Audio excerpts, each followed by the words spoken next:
regards to Epic Games. The title of this presentation is Concepts and Complex Construction. We've all seen concepts that have been open to interpretation, and we've all seen within those concepts very complex designs. I would like to go over a few things that I do in the latest version of ZBrush to solve some of these problems. But first, I would like to go over my UI. This is something I'm doing now. Basically in the upper right there, you can see Next UI Layout. Click that until you get to Sculpt 01. I put some common functions there up at the top. You can see the store morph target. I'm a big fan of that one. On the left, a few materials to switch through and a few alphas I like. And on the bottom, common brushes that aren't set to shortcut keys, and also some brushes that I want to be practicing in the future. Okay, let's get into this. It's concept proofing in ZBrush. ZBrush is very fast with Dynamesh that there's no real problem in taking something and proving it out so that you can make sure that we're all on the same page. If we, this is Alex Brand for Gears of War Judgment. We move into the concept here. On the left, Jay Hawkins has come up with a cool concept for Alex Brand. A lot going on, a lot of detail, a lot of room here for interpretation. If we look at the breakout of this backpack over here on the right, everybody's going to see something different. People here are probably seeing something different. But with ZBrush and Dynamesh, we can get out a quick little Z concept to show to the lead, show to the art director, and get everybody on the same page, make sure that things are cool. So here's the actual backpack that I did for Alex Brand for Gears of War Judgment, using Dynamesh, just basically blocking out the basic forms of the backpack as I saw it. From there, I broke it up into some panels, and then I like to refine that a little bit before bringing it in for some detailing. And then there's the final backpack that I did detailed up.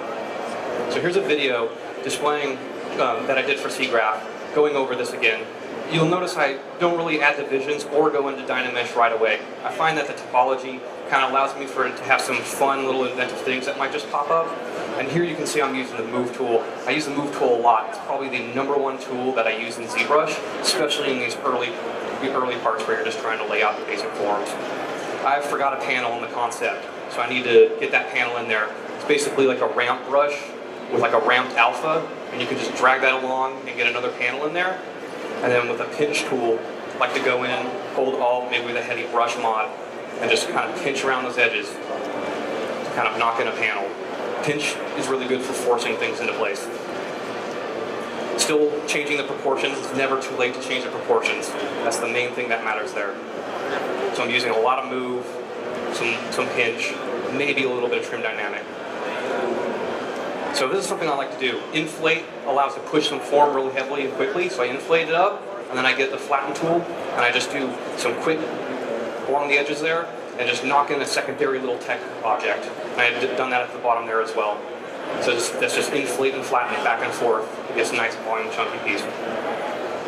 So I'm not liking the proportions here between these two panels. They're sharing the same space. I don't like that at all. So I take a pinch brush, and with a large brush and a one swoop, I go across the panel and I change the relationship to more of a 70-30 ratio, which I like a lot better. I like the pinch brush with a large brush for that. And in ZBrush, I just reproportion the entire backpack in a couple little swoops there, and I like what I'm seeing. Okay, I'm getting a little more confident now. I'm liking the relationships of the shapes here a little bit better. So I'm using a little more trim dynamic, a little more pinch, and yeah, a little more flatten. But something's missing. You see this in Gears of War a lot. I need a 45-degree bevel here. So a trim dynamic with a long lazy mouse tail, and I drag it along the edge to just kind of knock in a little 45-degree bevel there.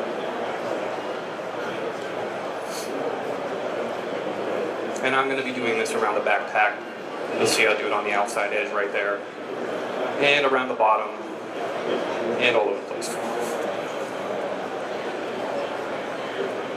So I'm using a lot more trim dynamic now. I know this is the part that I want to detail later, so I just kind of flatten it off with trim dynamic.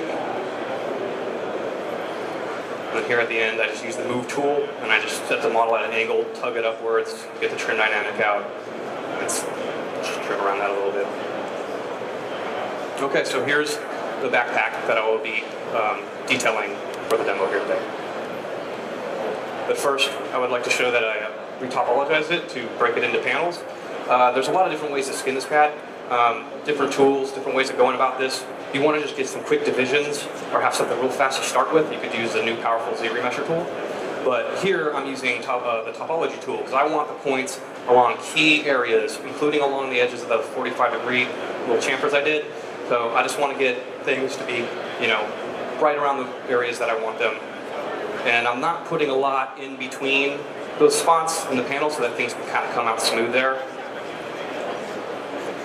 And I end up with something like this. And here's a quick little slide to demonstrate that I might clean it up, split it into the panels, shell it, and then get it ready for detailing. But first I would like to go over with you the basic set of tools I'll be using to detail. There's this basic set of bars, rings, and dips. I find that if you use very basic alphas, you can come up with some really creative things. Forcing yourself to use these constraints, you can kind of come up with cool little details. And I would like to demonstrate that for you now. So live demo. Okay. Let's see this.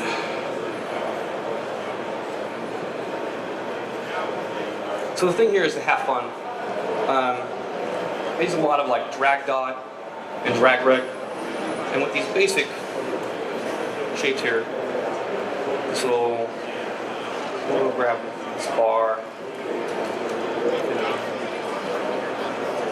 this up.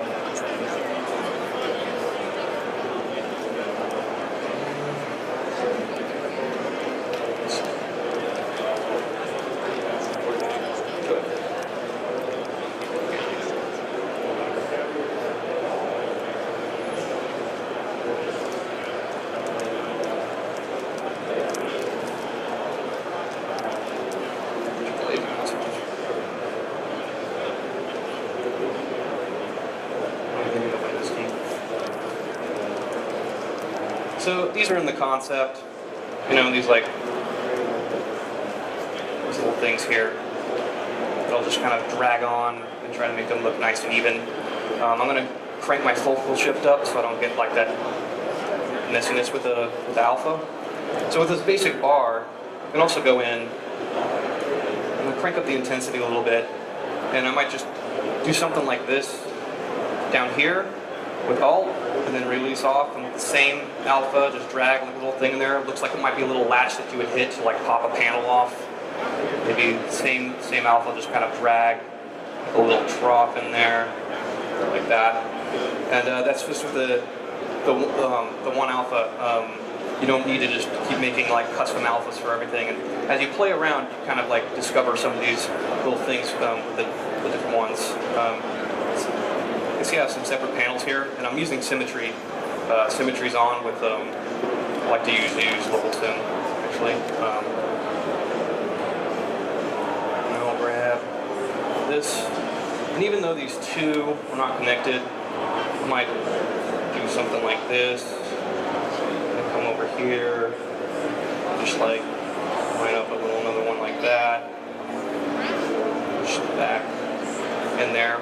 So even if it's not connected together, I will go across with things like this, and then sometimes, you know, maybe try to put like another little fun one in there, like so.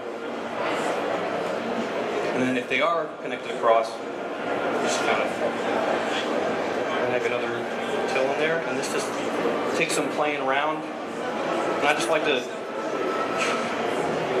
try to get something that looks right. Like that, and then letting off the same alpha, just a little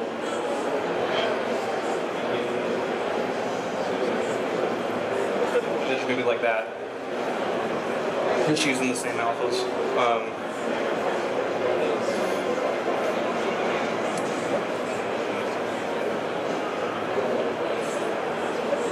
I like these little chamfer pockets. So there's a new feature in ZBrush, the little dynamic up here. It tries to keep the size of this staying the same whether you zoom in or out. That can kind of help for putting down some of these little guys here.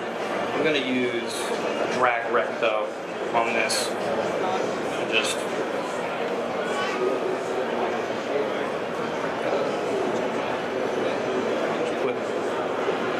little vents around here.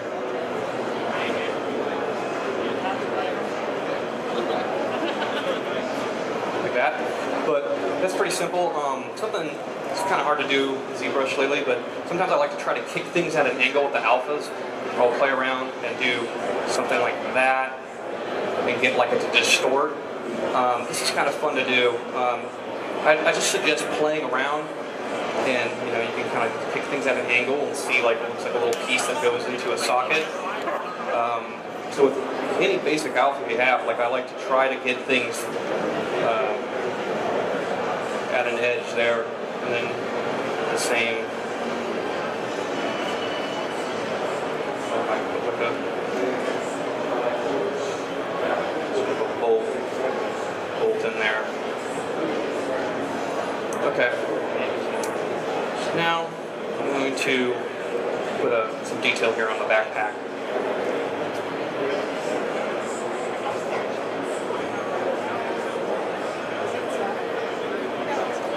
Just a little playing around to get it right. This. Like that. And then grab these thin rings here. Sometimes when I'm doing this, I like to turn off preference, edit, line curve, surface, and turn that off. Now it's not following the surface. Just focus on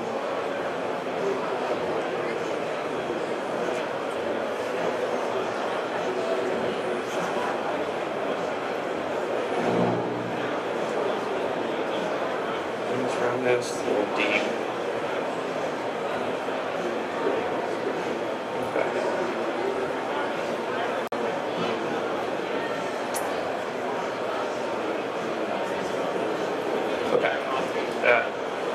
I like to do these kind of inside the little angled area as well.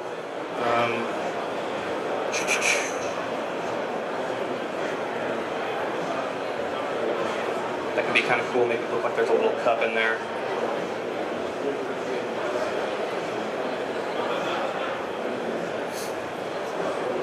And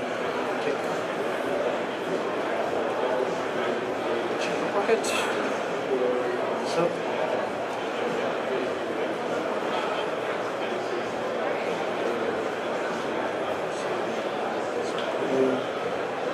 Just right here. Oops.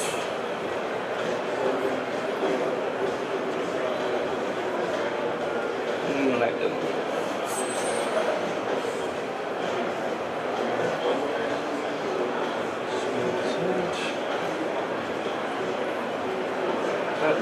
And then once you have something like this, sometimes I like to just take like big alphas and try some things over it. So it's never too late to grab. This one comes with ZBrush. It's just alpha 48. It's a big dome. I use this for so many things. I'll use it to reproportion things around, rivets, negative dips. This one can be used for a lot.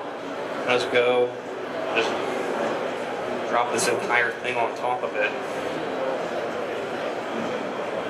So.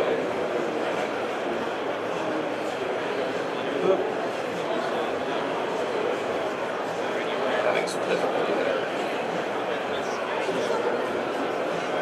So it's never too late to just, pop something out like that. Usually you'll think about working with the large forms first, and then working down to the smaller details. But sometimes I'll just like build out like little miniatures of details and stuff, and then just like try a different alpha and just pop an entire piece out like that. And then like while I have that up,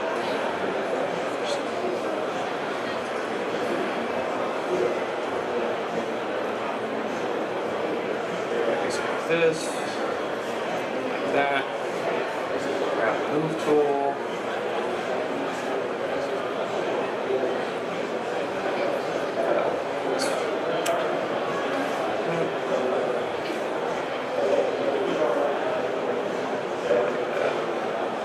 And you get used to that sort of thing, and then you don't have to have a custom alpha for this type of stuff. I recommend using basic shapes and then just forcing yourself to use the move tool and with with the new powerful trim dynamic and smoothing tools, you can just kind of distort things into place and then trim around it and clean up if you need. Down here.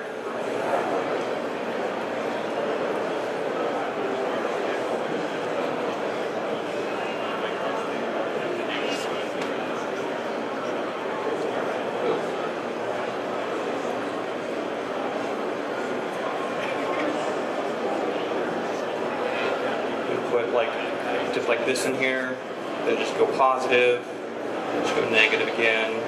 When I'm doing this sort of thing, I'm trying to think of the construction. This is working really fast here, but the inside piece there, when you think about the story of the backpack, Alex Brand's like a really rough character. She's been taking the backpack, she's been throwing it on the ground, you know, banging up against the wall, taking cover. So you try to think of like, this is a rubber ring, it's being protected by this design of having a cup that goes inward like that. So when you're doing these things, try to think about the construction from the ground up. In fact, sometimes I like to build from the ground up, but in this case, I'm just starting from the top and pushing down. So this little ring needs to be protected, otherwise it snaps something and this pops off and the whole thing falls apart. And then, so when you think about this thing hitting the ground, this area here would be where you would start putting damage, just thinking about the story of her and the story of the backpack, in order to kind of create some believability. And I wouldn't really use these tools to do damage, but I was just giving the idea of basically the thought process that you can go into when you're just laying down some details. A lot of times it's cool to have the construction in the back of the backpack there, and then just some like nice panels over the top of it. And take, there's a thin bar in here. Okay.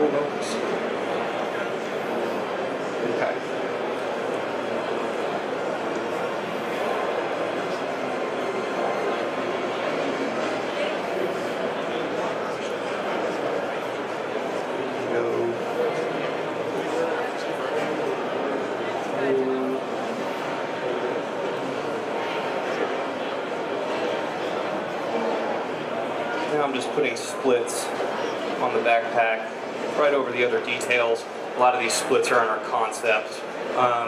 And you can just do this like this, and then from the beginning I've stored a morph target. I keep that. I get upset if I forget to use it, because there's always some little thing that you can do, like take the morph brush here, take a hard focal shift, okay, like that, and we can get this back. We don't want that there. It goes by, and then with the morph brush, with things like this, you can come back in and just put in these cool little edges and stuff like that. And it's morphing it back to the original backpack.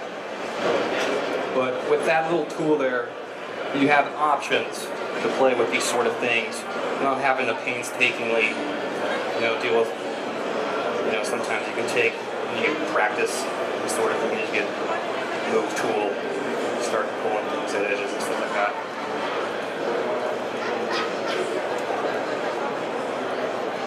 And then,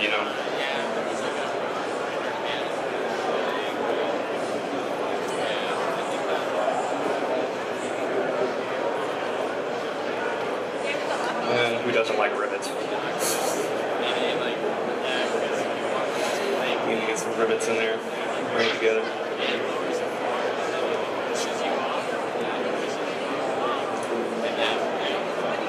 And there we go.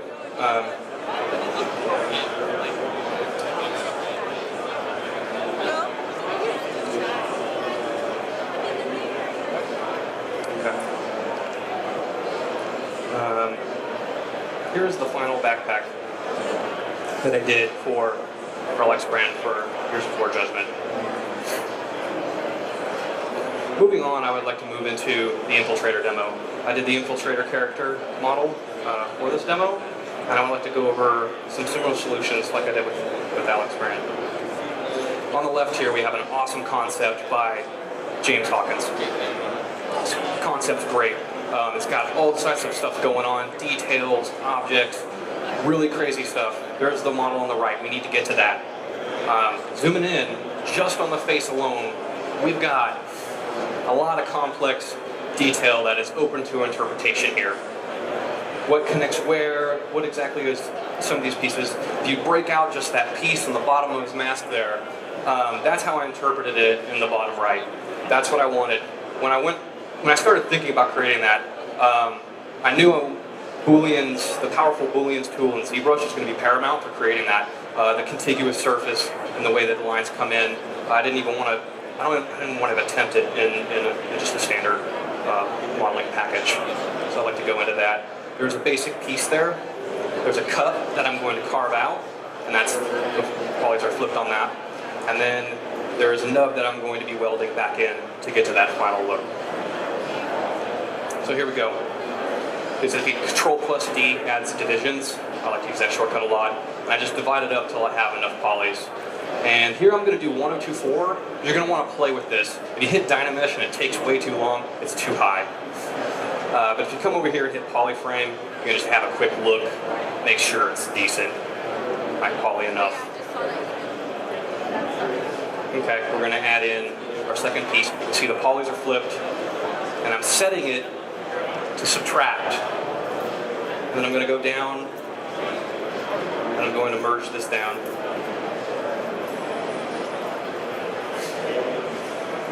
Hit OK. And then I control drag in the space, and it's going to carve this out, and you're going to notice some razor sharp edges. I'm going to get into that later.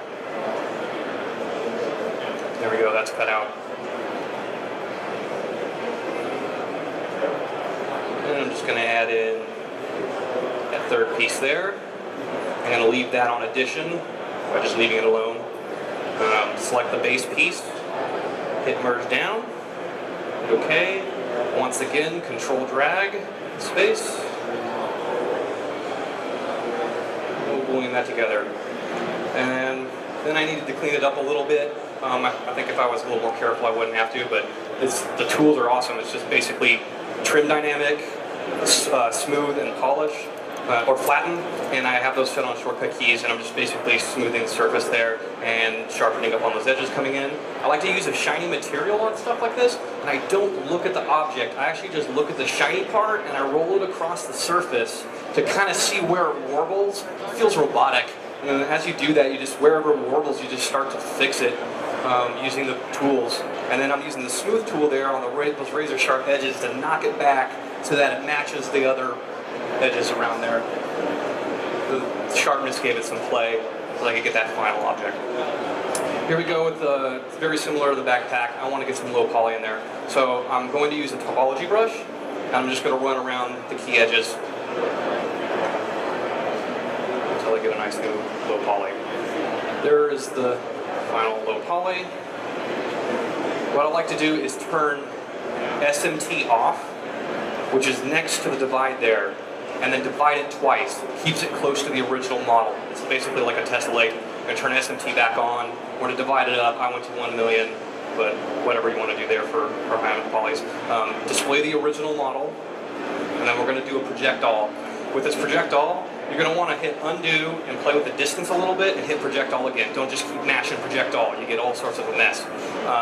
Try to, undo, play with it, and try to get it in one shot. One shot seems to be the best. Here we can step through the divisions. Now we have an optimized object, which Mark will be talking about this a little bit later. And also we have a low division to start a low poly for an in-game asset. But maybe you don't want that. You don't care about the low poly. You're just like, I want some divisions, and I want to be able to manipulate this object on a low level. Well, you're in luck. ZBrush 4 R6, the new hotness is the Z remesher. I started using this recently, and I've used it a lot since it has come out, both at work and at home. This has become a very common function for me. So here we go, same object. I'm going to check it out. It's decimated. That's okay. We're going to come down here, and we're going to grab our slice curve. Okay. Real quick first, make sure perspective is off. I want to hit this thing straight on. And with Control and Shift, I click off the object there and I slice through it like that, and I'm getting groups. Special thanks to Carver from ZBrush Central for this. I think he posted this like last week on ZBrush Central. So thanks, Carver. And it's really cool. Basically, you just slice through there. I'm hitting those same points like I did with the top O brush, just around the edges until I get something like this. And then once we got what we like, we go to stroke, curve functions. We need to turn border, increase edges off, and hit frame mesh. And now we have our edges for Z-remeshing. Go into Z-remesher. I set that to 1, target polygon, and I crank the curve strength all the way up. Why not? Try to get it as close to the guides as I can, and I hit Z-remesher. It's still a little high for me. It's cool, but it's still a little high, so I set it to 0.2, and I hit Z-remesher again. And here we go. I have my low poly.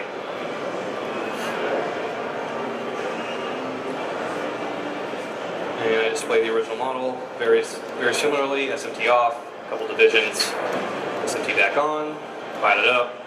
In the interest of time, I just crank the distance up and hit project all. And there we go. I have my object with the divisions now.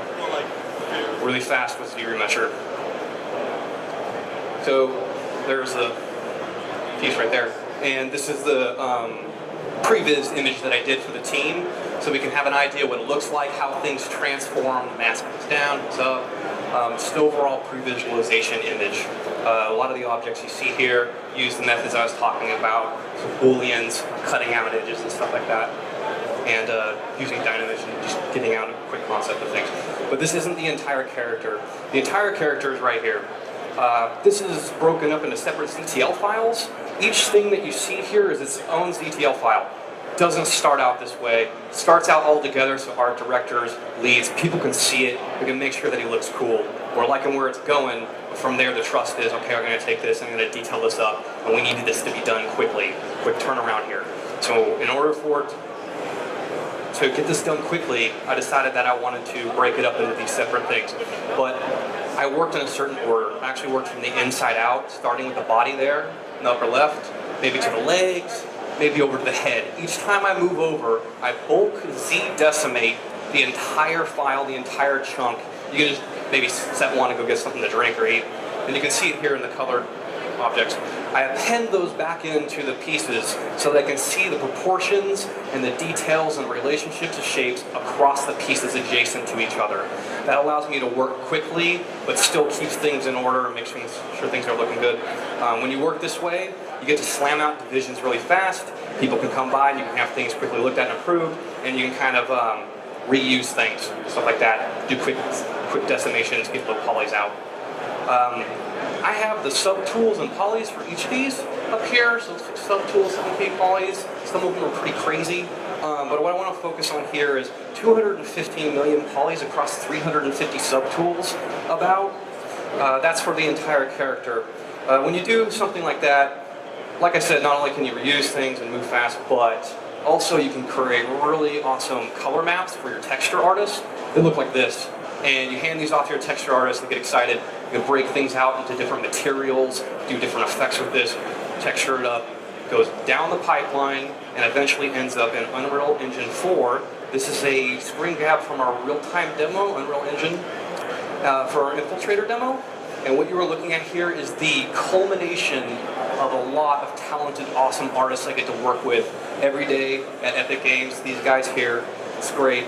And I would like to hand it off now to one of those awesome, talented artists.